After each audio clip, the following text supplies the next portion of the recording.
ఆంధ్రప్రదేశ్ ప్రగతి పదంలో మోదీ ప్రభుత్వం మరో అద్భుతమైన మైలురాయిని నిర్మించింది. ప్రధాని మోదీ గారు కుదుర్చుకున్న భారత్-అమెరికా వాణిజ్య ఒప్పందంతో మన రాష్ట్ర ఎగుమతులకు సరికొత్త రెక్కలు వచ్చాయి. ముఖ్యంగా అమెరికా దిగుమతి సుంకాలను 50% నుండి 18% తగ్గించి మన ఉత్పత్తులకు అంతర్జాతీయ స్థాయిలో భారీ డిమాండ్ను కల్పించారు. ప్రస్తుతం అమెరికాకు ఎగుమతి చేస్తున్న ఉత్పత్తుల్లో భారతదేశ వ్యాప్తంగా ఆంధ్రప్రదేశ్ 6వ స్థానంలో ఉంది. తాజా ఈ నిర్ణయం వల్ల విశాఖపట్నంలోని $10.98 బిలియన్ ఫార్మా క్లస్టర్లలో లక్షలాది ఉద్యోగాలకు భద్రత లభించడమే కాకుండా మన దేశం నుండే ఎగుమతయ్యే సముద్ర ఉత్పత్తులలో 60% వాటా కలిగిన మన రాష్ట్ర మత్స్యకారులకు మరియు ఆక్వా రైతులకు కాసుల వర్షం కురవనుంది.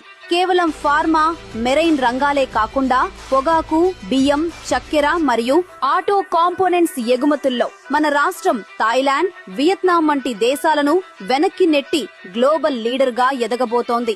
స్వదేశీ రైతుల ప్రయోజనాలను రక్షిస్తూనే ఆంధ్రప్రదేశ్ ను ఆర్థిక శక్తిగా తీర్చిదిద్దుతున్న మోదీ గారి నాయకత్వానికి యావత్ ఆంధ్ర ధన్యవాదాలు తెలియచేస్తోంది.